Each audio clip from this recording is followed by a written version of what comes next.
I was reading a John Maxwell book this week, and it sort of got my attention. And one of the things that John Maxwell was in this book that he'd written, he talks about how that one stage he was in London, and he was travelling on train, on underground, going from various place to various place. And as he was on this train, he happened to notice someone sitting across from him, and he said to him, I think I know you.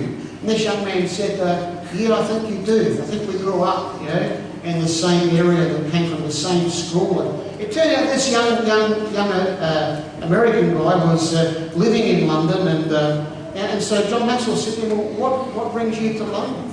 He says, well, I was in the Vietnam War, he said, and he said, when I was in the Vietnam War, he said, I was shot, and he said, I was seriously mortally wounded, and he said, one of my mates, he said, picked me up, and he carried me for 3 days to get me back to somewhere that I could be, treated. He said, well, he went back and he went on with his life, and sometime later he heard from other people, other friends, that this guy had saved his life was now living in London, and he was in a terrible state. His health had gone, and he had no one to care for him, no one to look after him. And so this young man said, how could I live my life over there knowing what my friend had done for me? He said, I sold up everything, and I've come over here. I live my life. My life is about him now. It's helping him. And I thought, isn't that amazing that in the natural we can do that, but sometimes as Christians we really find it hard, to give up ourselves. It's like, when life can so easily be about me, myself, and I, and I think we struggle sometimes to really understand what it is to be the kind of person that God wants us to be. And I think sometimes we really, it's about when we come to church, we think, well, I'm trying to be a good person. And some people, after Sundays, they come to me and they say, oh, but Pastor, I'm trying to be a good person. I'm trying to be a good Christian. I said, well, stop trying. Just be one. When I got up this morning, I didn't think to myself, oh, I have to be Mark Roberts today. I have to be. I have to really try hard. I just am. And this morning, when it comes to knowing God and God loving you, you just know God just loves you. He just loves you. And sometimes, as Kelly was saying, sometimes we do become estranged from God for whatever reason. But the distance is always us moving away from God. It's never God moving away from us. God is always there wanting us to step back in that place where He will wrap His arms around us and just love us and just tell us it's okay, that we're still His children. I just love that fact that we're not trying to be God's children. We are God's children because of what He's done for us and the love that He's given to us. When we were in Uganda, I'm going to try and think about this, get the time factor. When we were in Uganda, one of the things that amazed me, I think we didn't see last time, but we saw this time, was at the Pirie guest house we were staying at. There were these huge trees around the guest house, and there were these massive birds sitting in these trees.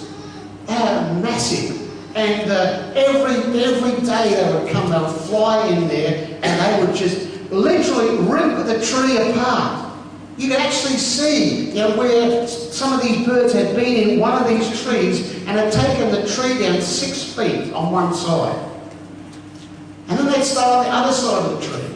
And we were trying to get ask the people in the guest house, what kind of birds are these? And the best sort of we can get out of them were, well, these are what you call buzzards. They're a buzzard. And they're a massive bird, and apparently most of them live at the rubbish dump in Teddy. In Uganda. They live in Kampala. They live in the rubbish dumps.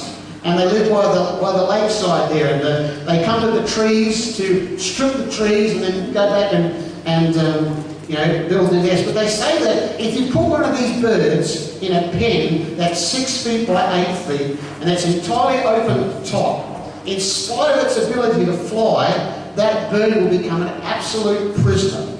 The reason is that bird always starts its flight from the ground with a run of 10 to 12 feet. Without space to run, as it's what its habit is, it will not even attempt to fly. It will remain a prisoner for life in a small jail with no top. I want to say it's tough trying to live life in a cage, isn't it?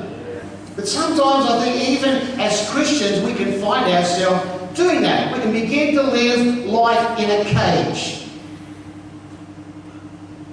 Now, we've been looking at over the last few weeks about Romans 12, and how it talks about that we're not to be fit into the world's mould, the world's cage. Because who knows, we can all fit in that, can't we? We can all fit in the world's cage of self-esteem, of purpose, of trying to, be who we are, do what we do, think about our life. It's like the world bombards us from every angle. TV, media, school, everything bombards you and tells you that you've got to conform to the world.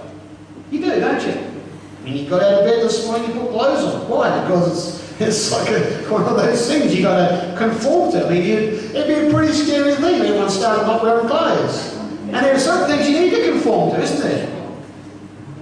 But there are some things that we actually, not thinking, we actually start to take on. We start to take on some of the rules and the regulations of life that are not God's rules and not God's regulations and what God's truth is. Want to have a try? See if we go. Yeah? We'll just see if we can get Daniel on the phone. So have you got this morning, have you got space to run in your life? Have you got space to run, or has life sort of crowded you in and put a cage around you? I think, even myself, as I was thinking about this, I've had a difficult time the last few weeks. And I've really found myself being mentally, struggling with stuff and overcome with stuff. Letting, somehow a cage sort of mentality sort of get a hold of me and thinking, I can't do this and I can't do that, and it's just too hard. And somehow, I really love that song we were singing this morning, about the enemy is under our feet. He's under our feet. And sometimes we've got to get back to that of understanding, saying no. The enemy is not, not me. I'm not the enemy. The enemy's under my feet. God's given me an ability to be, He wants me to become victorious. God wants me to be able to have determination and ability to make commitments and convictions in life of where I go and what's happening. So are we stuck in that kind of cage world mentality which has no cause beyond surviving the cage? Are we living for His kingdom and His cause?